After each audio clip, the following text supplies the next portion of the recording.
Hello everyone, welcome to the repeaters. मेरा नाम अनिल यादव है और प्रेजेंटली मैं इनकम टैक्स इंस्पेक्टर की पोस्ट पर हूँ। NCERT based economics lecture series में आज हम पढ़ेंगे मॉनेटरी पॉलिसी। तो चलिए इस चैप्टर को शुरू करते हैं। इस चैप्टर में हम बात करेंगे कि हमारे देश में कितनी प्रकार की पॉलिसीज होती हैं। जैसे मैंने आपको ऑलरेडी बता दिया पिछले लेक्चर में कि हमारे देश में दो प्रकार की पॉलिसीज होती हैं, एक तो फिजिकल पॉलिसी, दूसरा मॉनेटरी पॉलिसी। फिजिकल पॉलिसी क्या होती है कि हमारी जो केंद्र सरकार है उसके पास कितना खर्चा हो रहा है और उनके पास में कितना पैसा आ रहा है, मतलब टैक्स के जरिए। तो इन सब को लेकर जो रूल्स एंड रेगुलेशंस बनाती है उनको क्या बोलते हैं, फिजिकल पॉलिसीज बोलते हैं। और ये डिसाइड कौन करता है? ये डिसाइड करता है सेंट्रल गवर्नमेंट। फिर दूसरी आती है मॉनेटरी पॉलिसी। अब इसको डिसाइड कौन करता है? इसको डिसाइड करता है हमारा केंद्रीय बैंक, जिसको बोलते हैं रिजर्व बैंक ऑफ इंडिया। अब ये करता क्या है कि हमारे मार्केट में कितना पैसा है, कम है, ज्यादा है, इन सब को लेकर जो पॉलिसीज बनाई जाती है, या फिर जब बैंक आरबीआई से लोन लेता है, या बैंक जो है आरबीआई को लोन देता है, या फिर हम अगर किसी बैंक से लोन लेने जाते हैं, तो उन सब के ऊपर जो इंटरेस्ट रेट लगती है उन सबको डिसाइड करता है कौन? आरबीआई डिसाइड करता है। और इसको क्या बोलते हैं? मॉनेटरी पॉलिसी बोलते हैं। तो इस चैप्टर में हम पहले मॉनेटरी पॉलिसी को डिटेल में देखेंगे और फिर बाद में हम फिजिकल पॉलिसीज में बजट को देखेंगे। ठीक है। अब मॉनेटरी पॉलिसी के बारे में हम डिटेल में देखें उससे पहले ये देख लेते हैं कि इस पॉलिसीज को डिसाइड कौन करता है। तो एक कमिटी होती है जिसको मॉनेटरी पॉलिसी कमिटी बोलते हैं, एमपीसी। ये कितने मेंबर होते हैं? इसमें टोटल 6 मेंबर होते हैं। 3 मेंबर होते हैं आरबीआई की तरफ से और 3 मेंबर होते हैं गवर्नमेंट की तरफ से, जो उनको नॉमिनेट करती है गवर्नमेंट। अब इसका जो जो चेयरमैन होता है वो कौन होता है? आरबीआई का गवर्नर होता है। अभी चेयरमैन क्या होता है? एक्स ऑफिशियो चेयरमैन होता है, जिसको पदेन अध्यक्ष बोलते हैं। अभी होता क्या है, देखो, जैसे लोकसभा के अंदर जो स्पीकर होता है वो क्या करते हैं? हम इलेक्ट करते हैं, उसको चुनते हैं उन सब सारे लोगों के बीच में। लेकिन राज्यसभा के अंदर जो उसका चेयरमैन होता है वो कौन होता है? वो होता है वाइस प्रेसिडेंट। वो उसका क्या होता है? एक्स ऑफिशियो चेयरमैन होता है। इसका मतलब ये हुआ कि जो भी आदमी वाइस प्रेसिडेंट होगा वो ऑटोमेटिकली राज्यसभा का क्या बन जाएगा? चेयरमैन बन जाएगा। ठीक है, उसके लिए इलेक्ट करने की जरूरत नहीं है।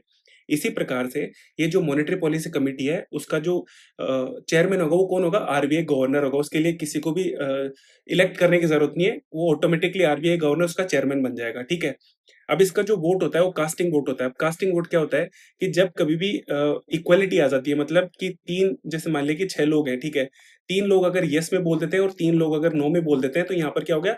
इक्वालिटी आ गई। तो इस केस में जो आरबीआई गवर्नर वोट करेगा वो क्या होगा? कास्टिंग वोट होगा। मतलब जो आरबीआई अगर गवर्नर अगर येस बोलेगा तो वो येस के फेवर में चला जाएगा, अगर नो बोलेगा तो नो के फेवर में चला जाएगा। तो इसको क्या बोलते हैं? कास्टिंग वोट बोलते हैं।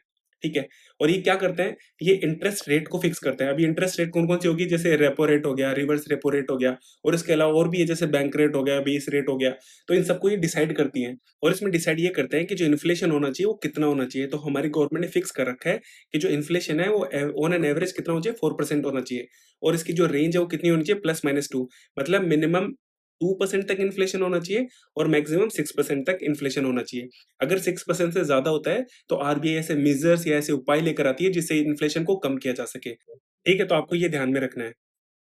अब इस चैप्टर में हम आगे बढ़े उससे पहले इसकी कुछ इंपॉर्टेंट डेफिनेशंस देख लेते हैं, जिनमें सबसे पहले आती है एसेट्स, जिसको हिंदी बोलते हैं आस्तियां। अगर इसको सिंपल वर्ड्स में बोलूं तो ऐसी चीजें जिनकी वजह से आपके पास में पैसा आए या इनकम आए उसको क्या बोलेंगे? एसेट्स बोलेंगे। जैसे बैंक। अब बैंक किसी आदमी को पैसा देगा, ठीक है, तो बैंक क्या करेगा? इंटरेस्ट चार्ज करेगा। तो इंटरेस्ट चार्ज करेगा तो बैंक के पास क्या आ रहा है? पैसा आ रहा है। तो ये जो लोन दे रहा है पब्लिक को वो क्या हो गया? बैंक का एसेट हो गया। इसी प्रकार से जो बैंक के जो रिजर्व्स होते हैं आरबीआई के पास में, मतलब बैंक जो है अपने कुछ रिजर्व्स बॉन्ड्स में या सिक्योरिटीज की फॉर्म में आरबीआई के पास जमा कराता है, और आरबीआई इनको क्या करती है? इंटरेस्ट देती है। तो मतलब इन रिजर्व की वजह से आरबीआई के पास क्या आएगा? पैसा आएगा। तो पैसा आएगा तो ये क्या होंगे? एसेट्स होंगे। तो किसी बैंक के जो एसेट्स होते हैं वो क्या क्या होते हैं? एक तो उसके रिजर्व्स जो आरबीआई के पास होते हैं, और दूसरे क्या? लोन जो वो लोगों को प्रोवाइड करता है, तो क्या हो गए? इसके एसेट्स हो गए। तो यहाँ पे ये लिख रखा है जो एसेट्स होते हैं वो क्या-क्या होते हैं? लोन और रिजर्व्स। फिर आता है लायबिलिटी, जिसको देनदारियाँ बोलते हैं। अभी इसको भी सिंपल वर्ड्स में देखें तो ऐसी चीजें जिनकी वजह से आपके पास में से पैसा जाए। देखो, मैंने जैसे बताया एसेट्स में क्या हो रहा था कि पैसा आपके पास आ रहा था, और लायबिलिटीज में क्या हो रहा था? पैसा आपके पास से जा रहा है। अगर मैं फिर से बैंक का एग्जांपल लूं, तो बैंक में हम जब पैसा जमा कराते हैं तो बैंक हमको क्या करता है? इंटरेस्ट देता है। तो बैंक अगर हमको इंटरेस्ट देगा तो बैंक के पास क्या आएगा? पैसा जाएगा। तो ये जो हम जो डिपॉजिट करवा रहे हैं तो वो क्या होता है? बैंक के लिए लायबिलिटीज होती हैं। अगर हमको किसी कंपनी या बैंक का अगर नेटवर्थ निकालना है तो हम क्या करेंगे कि उस बैंक के पास जितना पैसा आ रहा है मतलब एसेट्स, और उस बैंक के पास से जितना पैसा जा रहा है मतलब उसकी लायबिलिटीज, अगर इन दोनों को माइनस कर देंगे तो उसकी क्या आ जाएगी? नेटवर्थ आ जाएगी। अब अगर हम ह्यूमन रिसोर्सेज़ या मानव संसाधनों की बात करें तो ये क्या होते हैं, जैसे किसी इंसान की स्किल हो गई, उसका नॉलेज हो गया, उसका लेबर हो गया। तो ये जब किसी इंसान के पास में ये सब नहीं होते हैं या फिर वो उनको यूज़ नहीं कर रहा होता है, तो उनको यूज़ नहीं करेगा तो उसके पास में पैसा नहीं आएगा। अगर पैसा नहीं आएगा तो वो किसी और पे डिपेंडेंट होगा, तो वो किसी और पे क्या हो जाएगा, एक एक तरीके से लायबिलिटी हो जाएगा। तो जब भी कभी ह्यूमन रिसोर्सेज़ को यूज़ नहीं करते हैं तो क्या होती है, एक लायबिलिटीज़ होती हैं वो। अब हम बात करेंगे बैलेंस शीट की। अब ये क्या होती हैं? ये किसी भी फर्म की जो एसेट्स और लायबिलिटीज़ होती है ना, उनका रिकॉर्ड होता है। अब जो एसेट्स होते हैं, वो किधर लिखे जाते हैं? लेफ्ट हैंड साइड में, और जो लायबिलिटीज़ होती हैं, वो राइट हैंड साइड में लिखी जाती हैं। अब देखो, इसको एक एग्ज़ाम्पल से मैंने यहाँ पे लिख रखा है कि जो जैसे मैंने बताया कि जो एसेट्स होते हैं, वो क्या होते हैं? जो रिज़र्व्स होते हैं बैंक के, आरबीआई के पास में। तो मान लेते हैं कि रिज़र्व टोटल कितने? 100 हैं, और लायबिलिटीज़ क्या होती हैं कि जो हम पैसा डिपॉज़िट कराते हैं बैंक के अंदर, वो क्या होती है? बैंक की लायबिलिटीज़ होती हैं। तो डिपॉज़िट भी हमने मान लिया कितना होता है? 100 होता है। अब देखो यहाँ पे नेटवर्थ निकालेंगे तो नेटवर्थ क्या होती है? Assets minus liabilities. तो एसेट्स भी 100 हैं और लायबिलिटीज भी कितनी है? 100 हैं। तो नेटवर्थ कितनी हो जाएगी? इसकी 0 हो जाएगी। तो अकाउंटिंग का रूल ये कहता है कि आपके पास जितने भी एसेट्स हैं वो किसके बराबर होने चाहिए? लायबिलिटीज के बराबर होना चाहिए। अब इसमें एक और इंपॉर्टेंट चीज की बात करेंगे, वो है गवर्नमेंट सिक्योरिटीज, जिसको हिंदी बोलते हैं सरकारी प्रतिभूतियां। अब ये क्या होती है? देखो, जब भी कभी सेंट्रल गवर्नमेंट या स्टेट गवर्नमेंट को पैसे की जरूरत होती है तो क्या करती है? पब्लिक से पैसा उधार लेती है, और इस पैसे के बदले में गवर्नमेंट इनको क्या करती है? एक डॉक्यूमेंट देती है जिसको क्या बोलते हैं? गवर्नमेंट सिक्योरिटीज बोलते हैं। ये एक रिस्क फ्री इन्वेस्टमेंट होता है। रिस्क फ्री क्यों होता है? देखो, अगर आपने किसी दूसरे आदमी को पैसे उधार दिए तो ये आपको रिटर्न करेगा कि नहीं करेगा, इसकी कोई गारंटी नहीं है। लेकिन अगर आपने अपना पैसा अगर गवर्नमेंट को दिया है तो गवर्नमेंट तो फॉल्ट में नहीं हो सकती ना। इसी वजह से इसको रिस्क फ्री इन्वेस्टमेंट बोलते हैं। अब इस चैप्टर की सबसे इंपॉर्टेंट चीज आती है जिसको बोलते हैं क्रेडिट क्रिएशन, जिसको हिंदी में बोलते हैं साख सृजन। अब ये क्या होता है? तो देखो, ये एक प्रोसेस होता है जिसके थ्रू एक बैंक लोगों को लोन देकर मार्केट में पैसा क्रिएट करता है। अब ये पैसा क्रिएट कैसे कर रहा है एक बैंक, इसको एक एग्जांपल से समझते हैं। मान लेते हैं कि कोई एक गांव है जिसके अंदर लोग गोल्ड को यूज कर रहे हैं किसी सामान को बेचने या खरीदने के लिए। मतलब यहाँ पे जो गोल्ड है वो एक तरीके से पैसे का काम कर रहा है। और इसी गाँव में एक ईमानदार सुनार भी है। अब सुनार आप समझते हो ना, कि जो किसी भी गोल्ड को खरीदता है या बेचता है या उसके ऑर्नामेंट्स बनाता है, ठीक है? तो क्या करा, धीरे-धीरे लोगों ने जो अपना उनके पास में जो एक्स्ट्रा सोना रहता था, वो इस सुनार के पास में आके जमा कराने लग गए। और इस सुनार ने इसके बदले में उनको एक स्लिप दे देता था, और उनसे एक इंटरेस्ट चार्ज करता था उस सोने को सेफ रखने के लिए। अब क्या हुआ कि धीरे-धीरे जब लोगों के पास में ये स्लिप हो गई, सब लोगों के पास में, तो लोगों ने उस गोल्ड को न नहीं यूज़ करके इन स्लिप्स को यूज़ करना शुरू कर दिया किसी भी सामान को खरीदने या बेचने के लिए। मतलब अभी ये जो स्लिप है ना, वो एक तरीके से पैसे का काम करना शुरू कर दिया स्लिप ने। तो इसमें हम मान लेते हैं कि लोगों ने टोटल उस सुनार के पास में 100 केजी गोल्ड जमा कराया, और इसके बदले में सुनार ने उसी 100 केजी की लोगों को स्लिप बाँट दी। तो होता ये है कि सुनार के पास एक रामू नाम का एक आदमी आता है और बोलता है कि मेरे को 25 केजी गोल्ड उधार चाहिए। क्यों? क्योंकि ये किसी और को देना है। तो सुनार ये सोचता है कि ऐसा तो होगा नहीं कि सारे के सारे लोग जिन्होंने जमा करा करा रखे हैं इसके पास में गोल्ड, वो एक साथ आके इससे पूरा गोल्ड वापस माँग लेंगे। तो मैं एक काम करता हूँ कि मैं इसको 25 केजी गोल्ड दे देता हूँ और इससे कुछ पैसे कमा लूँगा मैं। तो इसने 25 केजी गोल्ड इसको दे दिया, और रामू ने अपने दोस्त श्याम को 25 केजी गोल्ड दे दिया। अब श्याम ने क्या करा, अब इनके गाँव में एक ही तो सुनार था जिनके पास में लोग जो एक्स्ट्रा गोल्ड होता था वो उसको जमा कराते थे। तो श्याम ने क्या करा, वापस से आके इसको गोल्ड वापस से जमा करा दिया, और सुनार ने क्या करा, इसको वापस से 25 केजी की स्लिप दे दी। अब देखो, गोल्ड कितना था? गोल्ड तो टोटल था 100 केजी, लेकिन मार्केट में स्लिप कितनी होगी? पहले जो लोगों को 100 केजी की स्लिप बाँट रखी थी, प्लस में ये वाली 25 होगी। मतलब अब लोगों के पास कितना हो गया? 125 की स्लिप हो गई। मतलब सुनार ने मार्केट में पैसा क्रिएट कर दिया। फिर फर्दर इसके पास कोई एक और आदमी आता है और बोलता है कि मेरे को 30 केजी गोल्ड चाहिए उधार के अंदर। फिर से सुनार ने इसको उधार दे दिया और इससे पैसे कमा लिया, और ये जो गोल्ड है 30 केजी घूम फिर के वापस से इसी के पास आ गया, और सुनार ने वापस से 30 केजी की लोगों को स्लिप बाँट दी। अब टोटल गोल्ड तो वैसे भी 100 केजी है, लेकिन मार्केट में पैसा कितना हो गया? 125 तो पहले था, अब 30 इसने दे दिया, तो टोटल कितना हो गया? 155 हो गया। इसी तरीके से क्या कर रहा है ये सुनार, मार्केट में पैसा क्रिएट कर रहा है, और ये जो बैंक होते हैं ना, वो इसी मेथड पे काम करते हैं। इसी तरीके से वो क्या करते हैं, पैसे को क्रिएट करते हैं, और इसी को क्या बोलते हैं? क्रेडिट क्रिएशन बोलते हैं। अब क्वेश्चन ये आता है कि बैंक के पास पैसा आ कहाँ से रहा है लोगों को लोन देने के लिए? तो बैंक के पास पैसा आता है हमारे डिपॉजिट से। मतलब जो पैसा हम बैंक के अंदर जमा कराते हैं, उसी पैसे को यूज़ करके बैंक लोगों को लोन देता है। और अभी जैसे मैंने बताया कि बैंक किस तरीके से लोगों को लोन देकर पैसा क्रिएट करता है। अब देखो, अगर बैंक लगातार इसी तरीके से पैसा क्रिएट करता रहेगा तो लोगों के पास क्या होगा? बहुत सारा पैसा होगा। अब बहुत सारा पैसा होगा तो महँगाई बढ़ेगी। तो इस चीज़ को रोकने के लिए हमारा आरबीआई बैंक पर लिमिटेशंस लगाता है, और इन्हीं लिमिटेशंस को क्या बोलते हैं? लीगल रिज़र्व रेशियो बोलते हैं। अब ये क्या होते हैं? इसको आगे समझते हैं। तो ये जो लीगल रिजर्व रेशियो है, जिसको हिंदी में कानूनी आरक्षित अनुपात या एलआरआर बोलते हैं, ये एंश्योर करता है कि बैंक लोगों को ज़्यादा पैसा ना बाँट दे और जब लोग अपना पैसा बैंक से निकालने आएँ, तो बैंक के पास सफिशिएंट अमाउंट रहे कि लोगों को वो वापस दे सके। अब इसका क्या मतलब हुआ? तो देखो, अगर बैंक लोगों को ओवर लेंडिंग कर देता है, मतलब लोन में बहुत सारा पैसा दे देता है, तो उसके पास लोगों को देने के लिए कुछ बचेगा ही नहीं, क्योंकि बैंक ने तो वो पैसा लोगों को उधार दे दिया। तो होता क्या है कि बैंक के पास जितना डिपॉज़िट होता है, उसका कुछ परसेंटेज उनको रिज़र्व रखना पड़ता है। रिज़र्व रखने का मतलब ये हो गया कि उनको अलग से रखना पड़ता है, ताकि जब एक साथ लोग आ जाएँ पैसे लेने के लिए, तो उनके पास, बैंक वालों के पास पैसा रहे उन लोगों को देने के लिए। अब बात ये आती है कि ये जो रिज़र्व रखा पैसा है, वो रखेगा कहाँ? तो बैंक या तो अपने खुद के पास में रखेगा या फिर आरबीआई के पास में रखेगा। तो जितना वो रिज़र्व रखता है, जितना परसेंटेज वो रखता है, उसी को क्या बोलते हैं? लीगल रिज़र्व रेशियो या फिर कानूनी आरक्षित अनुपात बोलते हैं उसको। अब देखो, जो लीगल रिजर्व रेशियो है, जिसको हिंदी में कानूनी आरक्षित अनुपात बोलते हैं, इसके 2 कंपोनेंट होते हैं। एक तो कैश रिजर्व रेशियो, जिसको हिंदी में बोलते हैं नगद कोष अनुपात, और दूसरा होता है स्टैट्यूटरी लिक्विडिटी रेशियो, जिसको हिंदी में बोलते हैं वैधानिकता तरलता अनुपात। अब इन दोनों में बेसिक डिफरेंस क्या होता है? तो देखो, जैसे अभी मैंने बताया कि बैंक के पास जितने अपने डिपॉजिट्स होते हैं, उनका कुछ हिस्सा उनको एज़ ए रिजर्व रखना पड़ता है। अब ये रिजर्व या तो वो खुद के पास रखेंगे या फिर आरबीआई के पास रखेंगे। तो जब ये आरबीआई के पास रखते हैं, तो उसको क्या बोलते हैं? सीआरआर। और ये जब बैंक खुद के पास रखता है, तो उसको क्या बोलते हैं? एसएलआर। अब इनमें और भी डिफरेंस होते हैं, उनको हम आगे डिटेल में देखेंगे। अब इसमें हम सबसे पहले बात करेंगे कैश रिजर्व रेशियो की, जिसको हिंदी में बोलते हैं नगद कोष अनुपात। अब जैसे मैंने अभी बताया कि जो रिजर्व होता है, वो किसके पास रखा जाता है? आरबीआई के पास में रखा जाता है। और ये जो रिजर्व होता है, वो किस फॉर्म में होता है? कैश की फॉर्म में या नगद की फॉर्म में होता है। जबकि एसएलआर में क्या होता है कि जो रिजर्व खुद के पास रखा जाता है बैंक के पास में, और वो किस फॉर्म में होता है? वो कैश की फॉर्म में भी हो सकता है, गोल्ड की फॉर्म में भी हो सकता है और गवर्नमेंट सिक्योरिटीज या ट्रेजरी बिल्स की फॉर्म में भी हो सकता है। अब देखो, कैश रिजर्व रेशियो को रिक्वायर्ड रिजर्व रेशियो या आवश्यक कोष अनुपात या रिजर्व रेशियो कोष अनुपात भी इसको बोलते हैं।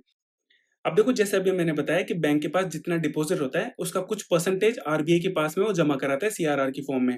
तो ये जो आरबीआई है, वो बैंक को क्या करता है? कोई भी इंटरेस्ट पे नहीं करता उस सीआरआर के ऊपर। जबकि बैंक जो होता है, एसएलआर के ऊपर इंटरेस्ट कमा सकता है। कैसे? देखो, जैसे अभी मैंने बताया कि एसएलआर के अंदर जो रिजर्व्स होते हैं, वो किस फॉर्म में होता है? कैश की फॉर्म में होते हैं, गोल्ड या गवर्नमेंट सिक्योरिटीज की फॉर्म में होते हैं। तो जब एसएलआर गवर्नमेंट सिक्योरिटीज की फॉर्म में होते हैं, तो जब बैंक जो होता है, वो गवर्नमेंट को पैसा देती है और गवर्नमेंट इसको क्या देती है? बदले में गवर्नमेंट सिक्योरिटीज देती है और इसके ऊपर गवर्नमेंट इनको इंटरेस्ट भी देती है। तो ओवरऑल क्या होता है कि बैंक जो है, सीआरआर के ऊपर तो इंटरेस्ट नहीं कमा सकता है, जबकि एसएलआर के ऊपर वो इंटरेस्ट कमा सकते हैं। ठीक है? तब जब वो गवर्नमेंट सिक्योरिटीज या ट्रेजरी बिल्स की फॉर्म में अपने रिजर्व्स को रखते हैं तब। अब अगर मैं सीआरआर और एसएलआर में बेसिक डिफरेंस की बात करूं, तो मैंने जैसे बताया कि जो सीआरआर के अंदर जो डिपॉजिट्स होते हैं, वो कैश की फॉर्म में होते हैं, जबकि एसएलआर के अंदर कैश की फॉर्म में भी होते हैं, गोल्ड की फॉर्म में भी होती है और गवर्नमेंट सिक्योरिटीज की फॉर्म में भी होते हैं। और ये जो डिपॉजिट्स होते हैं, वो किसके पास जमा होते हैं? आरबीआई के पास में। जबकि एसएलआर के अंदर जो डिपॉजिट्स होते हैं, वो बैंक अपने खुद के पास में रखता है। यहाँ पर एससीआरआर के ऊपर जो बैंक है, कोई इंटरेस्ट नहीं कमा सकता, जबकि एसएलआर के ऊपर बैंक जो है इंटरेस्ट कमा सकता है, जैसा मैंने अभी ऑलरेडी एक्सप्लेन करा। अब देखो, जो सीआरआर होता है, वो मनी सप्लाई के ऊपर डायरेक्ट इम्पैक्ट डालता है। मतलब जब हम लिक्विडिटी या फिर जो पैसा होता है बाजार के अंदर, उसको कंट्रोल करते हैं, तो ये सीआरआर होता है मोर इफेक्टिव होता है, किसके कंपैरिजन में? एसएलआर के कंपैरिजन में। कैसे? तो जैसे अभी मैंने बताया कि जो सीआरआर होता है, वो कैश की फॉर्म में होता है और वो आरबीआई के पास में जमा होता है और इसके ऊपर जो बैंक होता है, वो इंटरेस्ट भी नहीं कमा सकता, मतलब पैसे भी नहीं कमा सकता। तो ये जो आरबीआई है, वो लिक्विडिटी को कंट्रोल करने के लिए सीआरआर को मैनिपुलेट कर सकती है। जबकि एसएलआर में क्या होता है कि जो रिजर्व्स होते हैं, वो बैंक के खुद के पास रहते हैं, ना कि आरबीआई के पास में। और ये जो रिजर्व्स होते हैं, अगर गवर्नमेंट सिक्योरिटीज या गवर्नमेंट बॉन्ड्स की फॉर्म में हो, तो ये जो बैंक होता है, वो उसपे इंटरेस्ट या पैसा भी कमा सकता है।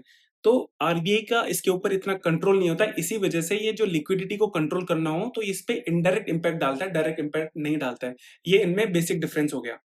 अब देखो, अब तक हमने ये पढ़ लिया कि बैंक के पास पैसा आ कहाँ से रहा है और उस पैसे को यूज करके बैंक किस तरह से मार्केट में और पैसा क्रिएट कर रहा है और इसको, इस क्रिएशन को रोकने के लिए आरबीआई क्या-क्या कर रहा है, ये तो हमने अब तक पढ़ लिया। बट क्वेश्चन ये आता है कि सीआरआर और एसएलआर की फॉर्म में रिजर्व्स को रखने के बाद में भी बैंक कितना और पैसा क्रिएट कर सकता है लोगों को लोन देने के लिए। इसको हम एक एग्जांपल से समझते हैं। मान लेते हैं कि किसी कंट्री में केवल एक ही बैंक है और उस बैंक के पास लोगों ने टोटल ₹100 जमा करा रखे हैं। अब जैसे आरबीआई ने बोला कि जितना आपके पास डिपॉज़िट है उसका कुछ परसेंटेज आपको एज़ ए रिज़र्व रखना पड़ेगा। तो आरबीआई ने उसको डिसाइड कर दिया कि आपको 20% जितना भी आपका डिपॉज़िट है उसका 20% आपको रिज़र्व रखना पड़ेगा। तो 100 का ₹20 तो आपने रिज़र्व रख दिया, तो बचा कितना ₹80। अब ये ₹80 बैंक लोगों को उधार में दे सकता है, एज़ ए लोन दे सकता है, ठीक है? तो जिस तरह से मैंने अभी आपको सुनार वाले एग्ज़ाम्पल में समझाया कि जितना गोल्ड वो सुनार से उधार ले रहे थे, वो गोल्ड घूम फिर कर उसी सुनार के पास वापस आ जा रहा था। क्यों? क्योंकि उस गाँव में केवल एक ही सुनार था जिसके पास में गोल्ड डिपॉज़िट करवा सकते थे। इसी प्रकार से इस कंट्री में केवल एक ही बैंक है जिसके पास वो पैसा जमा करा सकते थे। तो ये जो ₹80 है वो घूम फिर कर कहाँ पर आ जाएगा? इसी बैंक में आकर वापस डिपॉज़िट हो जाएगा। तो यहाँ पर टोटल डिपॉज़िट कितना हो गया? पहले 100 थे और अभी कितना हो गया? ₹80 तो टोटल डिपॉज़िट कितना हो गया? ₹180। अब जैसे आरबीआई का जो रूल है कि आपको जितना डिपॉज़िट है उसका 20% आपको क्या रखना पड़ेगा ऐज़ ए रिज़र्व रखना पड़ेगा। तो ₹180 का कितना हो गया रिज़र्व हो गया ₹36 यहाँ पे रिज़र्व रखना पड़ेगा। अब देखो सुनार वाले एग्ज़ाम्पल में जो सुनार था वो भी मार्केट में पैसा क्रिएट कर रहा था। लेकिन जब सुनार के पास लोग उधार माँगने के लिए आ रहे थे, तो वो कहाँ से दे रहा था? उन 100 केजी में से उधार दे रहा था उनको, क्योंकि उसके पास रियल में 100 केजी गोल्ड था, बाकी तो उसने मार्केट में क्रिएट करा था पैसा। इसी तरीके से यहाँ पर बैंक के पास टोटल डिपॉज़िट कितना है? ₹100 टोटल डिपॉज़िट है। तो ये जो रिज़र्व रखा जाएगा वो 100 में से रखा जाएगा ना कि ₹180 में से। क्यों? क्योंकि ये ₹80 उसने मार्केट में क्रिएट करा है, जबकि लोगों को देने के लिए उसके पास रियल में ₹100 ही हैं। तो यहाँ पर ये जो ₹36 माइनस होगा वो ₹100 में से माइनस होगा। अब ₹100 में से ₹36 अगर आप रिज़र्व में रखोगे, तो आपके पास लोगों को देने के लिए फर्दर कितना बचेगा? ₹64 फर्दर आप लोगों को लोन में दे सकते हैं। अब इसके पास टोटल कितना हो गया? बैंक के पास डिपॉज़िट कितना हो गया? 244। फिर फर्दर ये साइकिल चलती जाएगी। अब ये साइकिल रुकेगी कहाँ पर? ये साइकिल रुकेगी जब तक आपके पास ये जो रिज़र्व है, वो टोटल डिपॉज़िट्स के बराबर हो जाए। मतलब टोटल डिपॉज़िट आपके पास 100 थे, तो ये जो रिज़र्व रेशियो आपके पास जब तक 100 नहीं हो जाएगा, तब तक आप उस मनी को क्रिएट करते जाओगे। और इसी चीज़ को क्या बोलते हैं? मनी मल्टीप्लायर बोलते हैं। तो ये मनी मल्टीप्लायर जिसको हिंदी में मुद्रा गुणक बोलते हैं, ये हमको ये बताता है कि किसी भी बैंकिंग सिस्टम में जितना डिपॉज़िट होता है, उस डिपॉज़िट से हम कितना मार्केट में पैसा क्रिएट कर सकते हैं। उसी को क्या बोलते हैं? मनी मल्टीप्लायर बोलते हैं। अगर मैं मनी मल्टीप्लायर को फ़ॉर्मूले की फ़ॉर्म में लिखूँ तो इसको कैसे लिखेंगे? Money multiply equals to 1 upon legal reserve ratio. अब यहाँ पर ये जो हमने प्राइमरी जो डिपॉज़िट माना वो कितना माना? यूनिट माना मतलब ₹1 हमारा प्राइमरी डिपॉज़िट था। लेकिन इस एग्जांपल में हमने टोटल डिपॉजिट कितना माना था? ₹100। तो अगर मैं मनी मल्टीप्लायर निकालूँ तो वो कितना हो जाएगा? 100 अपॉन 20%। इस परसेंटेज को हटाएँगे तो टोटल कितना आ जाएगा? ₹500। तो बैंक ने ₹100 के डिपॉजिट से टोटल ₹500 क्रिएट करे, जिसमें से ₹100 उन्होंने एज़ ए रिज़र्व रख दिए और ₹400 उन्होंने लोगों को एज़ ए लोन दे दिया। तो इस तरह से पूरा बैंकिंग सिस्टम वर्क करता है। अब तक हमने ये पढ़ लिया कि बैंक के पास पैसा आ कहाँ से रहा है, बैंक उसको किस तरह से क्रिएट कर रहा है और कितना क्रिएट कर रहा है। अब हम बात करेंगे कि जब ये पैसा क्रिएट हो रहा है, तो हो सकता है मार्केट में बहुत सारा पैसा हो सकता है मार्केट में पैसा ही कम हो।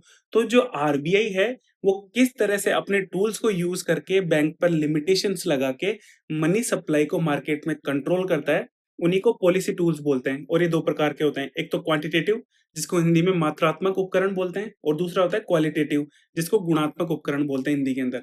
अब इनमें एक-एक करके देखते हैं कि क्वांटिटेटिव और क्वालिटेटिव में कौन-कौन से किस-किस टाइप के टूल्स आते हैं। अब अगर इनमें मैं बेसिक डिफरेंस की बात करूँ तो जो क्वांटिटेटिव टूल्स होते हैं जिसको हिंदी में मात्रात्मक उपकरण बोलते हैं, उनमें जो आरबीआई होता है वो डायरेक्ट कंट्रोल करता है मनी सप्लाई को। जबकि क्वालिटेटिव जो टूल्स होते हैं जिसको हिंदी में गुणात्मक उपकरण बोलते हैं, इसमें आरबीआई बैंक को पर्सुएड करता है कि आप इस तरह से या फिर जो-जो चीज़ हम बता रहे हैं, उन सब चीज़ों को फ़ॉलो करो, जिससे कि मार्केट में मनी सप्लाई कंट्रोल हो। तो ओवरऑल बात ये हुआ कि क्वांटिटेटिव टूल्स में आरबीआई डायरेक्ट कंट्रोल करता है और क्वालिटेटिव टूल्स में आरबीआई बैंक को बोलता है कि आप ऐसा करो। अब इसमें हम एक-एक करके बात करेंगे कि ये जो क्वालिटेटिव टूल्स और क्वांटिटेटिव टूल्स हैं, वो होते क्या-क्या हैं। अब हम सबसे पहले बात करेंगे ओपन मार्केट ऑपरेशंस की, जिसको हिंदी में बोलते हैं खुले बाजार की क्रियाएँ। अब ये क्या होती हैं? तो देखो इसमें गवर्नमेंट सिक्योरिटीज़ को खरीदा या बेचा जाता है, तो इससे क्या होता है मार्केट सप्लाई में कंट्रोल होता है। किस तरह से? तो देखो जैसे अभी मैंने गवर्नमेंट सिक्योरिटीज़ के बारे में आपको बताया था कि जब सरकार को पैसे की ज़रूरत होती है, तो वो लोग पब्लिक से या फिर बैंक से पैसा उधार लेती है और इसके बदले में जो सरकार है उनको क्या करती है गवर्नमेंट सिक्योरिटीज़ देती है, एक डॉक्यूमेंट देती है जिनको गवर्नमेंट सिक्योरिटीज़ बोलते हैं, फिर गवर्नमेंट बॉन्ड्स बोलते हैं। तो जब मार्केट में पैसा कम होगा तो मार्केट में पैसा आरबीआई को बढ़ाना पड़ेगा। तो वो क्या करेगी? वो जो गवर्नमेंट सिक्योरिटीज़ है, जो पब्लिक के पास है, उसको खरीदेगी। अब पब्लिक के पास से जब आरबीआई खरीदेगी, तो गवर्नमेंट सिक्योरिटीज़ तो खरीदेगी, आरबीआई इनको क्या करेगी? पैसा वापस देगी। तो पब्लिक के पास में क्या हो रहा है? पैसा हो रहा है, मतलब मार्केट में मनी की सप्लाई हो रही है। जब मार्केट में सप्लाई ज़्यादा होती है तो क्या करती है आरबीआई उन उन सिक्योरिटीज़ को बेचती है। अब आरबीआई उन सिक्योरिटीज़ को पब्लिक को बेचेगी तो पब्लिक इनको क्या करेगी? पैसा देगी वापस आरबीआई को। तो जो पब्लिक होगी उसके पास में पैसे की कमी आएगी। तो क्या होता है कि जब मार्केट में ज़्यादा पैसा होता है, तो आरबीआई मार्केट में गवर्नमेंट सिक्योरिटीज़ को बेचकर मार्केट से पैसा उठाएगी और इस तरीके से मार्केट में मनी सप्लाई को कम करेगी। सिमिलरली जब मार्केट में पैसे की कमी है, तो लोगों के पास जो गवर्नमेंट सिक्योरिटीज़ है उनको आरबीआई खरीदेगी और उसके बदले में आरबीआई लोगों को पैसा देगी। इस वजह से क्या होगा कि लोगों के पास में पैसा होगा मार्केट के अंदर। तो इसी को ओपन मार्केट ऑपरेशंस बोलते हैं। ये 2 तरह के होते हैं, एक तो आउटराइट जो कि परमानेंट नेचर का होता है, जिसको हिंदी में प्रत्यक्ष बोलते हैं और दूसरा होता है रेपो जो एक टेम्परेरी नेचर का होता है। अब देखो इनमें बेसिक डिफरेंस क्या होता है, उसको समझ लेते हैं हम। अब इसमें सबसे पहले बात करेंगे आउटराइट की, जिसको हिंदी में बोलते हैं प्रत्यक्ष। अब देखो जब आरबीआई बैंक्स को वो गवर्नमेंट सिक्योरिटीज़ बेचती हैं तो परमानेंट नेचर की होती है। परमानेंट नेचर का मतलब ये हुआ कि जब आरबीआई ने एक बार इनको बेच दिया, तो ये बैंक से वापस खरीदने की कोई गारंटी नहीं लेते हैं। सिमिलरली जब बैंक आरबीआई को सिक्योरिटीज़ बेचता है, तो आरबीआई इनसे कोई प्रॉमिस नहीं करता है कि हम उन सिक्योरिटीज़ को आपको वापस कभी फ्यूचर में देंगे। तो ये परमानेंट नेचर की होगी कि एक बार आपने बेच दिया तो बेच दिया और एक बार आपने खरीद लिया तो खरीद लिया। लेकिन रेपो रेट में क्या होता है कि जब बैंक को पैसे की नीड होती है तो आरबीआई के पास जाता है। आरबीआई के पास जाता है और उनको अपनी सिक्योरिटीज़ बेचता है और आरबीआई उनसे प्रॉमिस करता है कि आप ये सिक्योरिटीज़ बेच के आप मेरे से पैसा तो ले लो, लेकिन ये सिक्योरिटीज़ मैं इतने टाइम बाद में आपको वापस बेचूँगा और आपको मुझे इन सिक्योरिटीज़ के पैसे वापस देने होंगे। और इसी वजह से इसको रीपर्चेज़ एग्रीमेंट बोलते हैं। मतलब आरबीआई आपको वापस सिक्योरिटीज़ बेचने का वादा करती है कि इतने टाइम बाद में हम आपको आपकी सिक्योरिटीज़ वापस दे देंगे। अब देखो ये जो बैंक सिक्योरिटीज़ दे रहा है आरबीआई को, ये सिक्योरिटीज़ एसएलआर सिक्योरिटीज़ नहीं होनी चाहिए। मतलब बैंक रेपो रेट के अंदर एसएलआर सिक्योरिटीज़ को यूज़ नहीं कर सकता है, ये इम्पोर्टेंट है। सिमिलरली जब बैंक के पास में ज़्यादा पैसा होगा तो वो क्या करेगा आरबीआई को पैसा देगा। तो आरबीआई इसके बदले में इनको सिक्योरिटीज़ देंगी और बैंक इनको क्या करेगा पैसा देगा। और जब आरबीआई इनको सिक्योरिटीज़ दे रहा होता है तब इनसे एक एग्रीमेंट करता है कि मैं इतने टाइम बाद में आपसे ये सिक्योरिटीज़ वापस लूँगा और आपको मैं पैसे वापस आपके रिटर्न करूँगा। इसी को क्या बोलते हैं रिवर्स रेपो रेट बोलते हैं और इसी को रिवर्स रीपर्चेज़ एग्रीमेंट बोलते हैं। अब देखो जो रिवर्स रेपो रेट होती है जिसका हिंदी में उलट रेपो रेट बोलते हैं, उसका ऑब्जेक्टिव ये होता है कि मार्केट में पैसे को कम करना होता है। कैसे? देखो जैसे मैंने अभी बताया कि जब बैंक के पास पैसा ज़्यादा होता है, तो वो क्या करता है आरबीआई को पैसा दे देता है अपना और उनके बदले में सिक्योरिटीज़ ले लेता है। तो जब बैंक के पास पैसा कम रहेगा, तो वो बैंक लोगों को पैसा कम देगी। अब लोगों के पास पैसा कम जाएगा तो मार्केट में पैसा कम रहेगा। तो रिवर्स रेपो रेट क्या करता है मार्केट में लिक्विडिटी को कम करता है। और ये जो रिवर्स रेपो रेट होती है, वो रेपो रेट से क्या होती है, छोटी होती है। मतलब रेपो रेट बड़ा होता है रिवर्स रेपो रेट से, तो आपको ये ध्यान रखना है। अब अगर मैं इसको कंक्लूड करूँ तो ओपन मार्केट ऑपरेशन 2 तरह के होते हैं। एक तो परमानेंट नेचर के, एक टेम्परेरी नेचर के। परमानेंट नेचर का मतलब ये होगा कि आरबीआई ने जब एक बार सिक्योरिटीज़ बैंक को बेच दी, तो ये बैंक से वापस खरीदने की कोई कोई गारंटी नहीं लेंगे। सिमिलरली जब बैंक से आरबीआई ने कोई सिक्योरिटीज़ खरीद ली, तो वापस उनको बेचने की कोई गारंटी नहीं लेंगे। जबकि टेम्परेरी में 2 टाइप के ऑपरेशंस होते हैं, एक तो रेपो रेट और एक reverse repo rate. Repo rate कब काम में ली जाती है? जब बैंक के पास पैसों की कमी आती है, तो वो आरबीआई के पास में जाता है और आरबीआई को अपनी सिक्योरिटीज़ देता है और इसके बदले में आरबीआई से पैसे लेता है। अब पहली बात तो ये जो सिक्योरिटीज़ होती हैं वो एसएलआर सिक्योरिटीज़ नहीं होनी चाहिए। दूसरी चीज़ जब आरबीआई इनको पैसे देता है तो उस टाइम इनसे प्रॉमिस करता है कि इतने टाइम बाद में आपको ये सिक्योरिटीज़ खरीदनी होंगी और हमको पैसे वापस देने होंगे। ठीक है? सिमिलरली जब बैंक के पास पैसा ज़्यादा होता है, तो क्या करता है आरबीआई को पैसे देता है और आरबीआई से इसके बदले में सिक्योरिटीज़ लेता है। और इस टाइम भी जो आरबीआई होता है वो बैंक से प्रॉमिस करता है कि इतने टाइम बाद में मेरे को मेरी सिक्योरिटीज़ वापस देनी होगी और आप अपने पैसे वापस ले लेना, ठीक है? तो ये हो गए टेम्परेरी नेचर के। अब हम बात करेंगे मार्जिनल स्टैंडिंग फैसिलिटी जिसको हिंदी में बोलते हैं सीमांत स्थायी सुविधा। अब ये क्या होता है? तो देखो जब बैंक से लोगों का विश्वास उठ जाता है तो लोग क्या करेंगे उस बैंक में जो जमा पैसा होता है उसको एकदम से निकालने की कोशिश करेंगे। तो जब बहुत सारे लोग किसी बैंक से पैसा निकालते हैं एक साथ में तो बैंक के पास पैसा नहीं रहता है। तो बैंक कहाँ जाएगा? आरबीआई के पास जाएगा और बोलेगा कि मेरे को 1 रात के लिए इतने पैसे चाहिए। तो जिस रेट पर आरबीआई बैंक को पैसा देता है उसको क्या बोलते हैं? मार्जिनल स्टैंडिंग फैसिलिटी बोलते हैं। और ये कब होता है? कि जब बैंक के पास में जो लिक्विडिटी होती है फिर जो कैश होता है वो खत्म हो जाता है, तो वो आरबीआई के पास जाता है पैसा उधार लेने के लिए 1 रात के लिए। अब इन रेट्स में अगर मैं डिफरेंस की बात करूँ तो बैंक को जब पैसा चाहिए होता है तो वो आरबीआई के पास जाता है। तो अगर वो आरबीआई से 1 दिन के लिए उधार लेता है तो उसको मार्जिनल स्टैंडिंग फैसिलिटी बोलेंगे। अगर वो 91 डेज़ के लिए लेता है तो उसको रेपो रेट या रिवर्स रेपो रेट बोलेंगे। और अगर वो 1 साल के लिए लेता है तो उसको क्या बोलेंगे? बैंक रेट बोलेंगे। तो ये तीनों में बेसिक डिफरेंस हो गया। अब अगर इनकी रेट की बात करूँ तो जो मार्जिन एंड स्टैंडिंग फैसिलिटी होती है वो बैंक रेट के ऑलमोस्ट इक्वल होती है, लेकिन ये रेपो रेट से बड़ी होती है, तो आपको ये ध्यान रखना है। अब देखो मोस्टली क्या होता है कि बैंक्स को नीड होती है पैसे की, तो वो आरबीआई के पास जाते हैं। लेकिन जब बैंक के पास पैसा ज़्यादा होता है तो आरबीआई को पैसा देते हैं, तो वो 2 केस में देते हैं। एक तो रिवर्स रेपो रेट में, जिसको हिंदी में उलट रेपो रेट बोलते हैं, और दूसरा आता है स्टैंडिंग डिपॉजिट फैसिलिटी, जिसको स्थायी जमा सुविधा बोलते हैं। इन दोनों केस में बैंक क्या करता है, आरबीआई को पैसा देता है। लेकिन दोनों में डिफरेंस क्या है? तो देखो डिफरेंस ये है कि आरबीआई को जब पैसा दे रहा है तो सिक्योरिटी के साथ दे रहे हैं। मतलब जब बैंक इनको पैसा देता है आरबीआई को तो सिक्योर होता है, जबकि जो स्टैंडिंग डिपॉजिट फैसिलिटीज में जो आरबीआई को पैसा देता है बैंक, वो बिना सिक्योरिटी के होता है, बिना किसी कोलेटरल के होता है। तो ये दोनों में बेसिक डिफरेंस हो गया। अब देखो हमने क्वांटिटेटिव टूल जितने भी थे उनको सबको देख लिया। अब हम बात करेंगे क्वालिटेटिव टूल, जिनको हिंदी में बोलते हैं गुणात्मक उपकरण। अब इसमें सबसे पहले बात करेंगे रेशनिंग ऑफ क्रेडिट की, जिसको हिंदी में बोलते हैं साख नियतन। अब ये क्या होता है? तो देखो इसमें आरबीआई क्या करता है, बैंक्स को ये बोल देता है कि आप है ना इन सेक्टर में तो इतना पैसा दोगे और इन सेक्टर में इतना पैसा दोगे। तो वो क्या करता है, मैक्सिमम लिमिट को फिक्स कर देता है। तो इससे क्या होगा कि जो एसेंशियल सेक्टर्स है उनमें जो लोन्स है वो प्रॉपरली जा पाए, और जो अननेसेसरी सेक्टर्स है उनमें फालतू के लोन न जाए। इसी को क्या बोलते हैं, रेशनिंग ऑफ क्रेडिट या साख नियतन बोलते हैं। फिर हम बात करेंगे मार्जिनल रिक्वायरमेंट की, जिसको हिंदी में बोलते हैं सीमांत अनिवार्यता। अब ये क्या होता है? तो देखो ये डिफरेंस होता है कि जब भी आप कोई भी, जैसे आरबीआई के पास में बैंक लोन लेने जाता है तो आरबीआई क्या करता है, इसको एक सिक्योरिटी देता है। तो जो सिक्योरिटी होती है और ये जो लोन की एक्चुअल वैल्यू होती है, इन दोनों के डिफरेंस को क्या बोलते हैं, मार्जिनल रिक्वायरमेंट बोलते हैं। तो जब डिफ्लेशन होता है, मतलब पैसे की मार्केट में कमी होती है, तो ये जो आरबीआई है इस डिफरेंस को बहुत कम कर देता है। तो इस डिफरेंस को कम करेगा तो क्या होगा, मार्केट में मनी का सप्लाई ज्यादा होगा। तो इस तरह से आरबीआई मनी सप्लाई को कंट्रोल करती है। अब इसमें हम आगे बात करेंगे मोरल सुएशन की, जिसको हिंदी में बोलते हैं नैतिक दबाव। अब देखो इसमें क्या करता है, आरबीआई ऑर्डर ना देकर आरबीआई बैंकों से रिक्वेस्ट करता है कि कोई भी इकोनॉमिक ट्रेंड है, जैसे कोई इन्फ्लेशन है, तो इन्फ्लेशन में आरबीआई बोलेगा कि आप है ना लोन थोड़ा कम दे लोगों को। तो वो उनसे रिक्वेस्ट करता है, उनको एडवाइस देता है, उन पे ऑर्डर नहीं चलाता। इसी को क्या बोलते हैं, मोरल सुएशन बोलते हैं या नैतिक दबाव बोलते हैं इनको। अब इसमें हम आगे बात करेंगे डायरेक्ट एक्शन की, जिसको हिंदी में बोलते हैं प्रत्यक्ष क्रिया। तो देखो इसमें क्या होता है कि जब कोई भी बैंक आरबीआई द्वारा जारी की कोई भी गाइडलाइन को वॉयलेट करता है, तो आरबीआई उस पे कुछ फाइन लगाता है, कोई पनिशमेंट देता है, या फिर उनका जो लाइसेंस होता है उनको कैंसल कर देता है। तो उसको क्या बोलते हैं, डायरेक्ट एक्शन बोलते हैं उसको। अब इस चैप्टर में कुछ इंपॉर्टेंट डेफिनेशंस बची हैं, उनको देख लेते हैं, जिनमें सबसे पहले आती है बेस रेट, जिसको हिंदी में बोलते हैं आधार दर। अब ये क्या होती है, इसको एक एग्जांपल से समझ लेते हैं।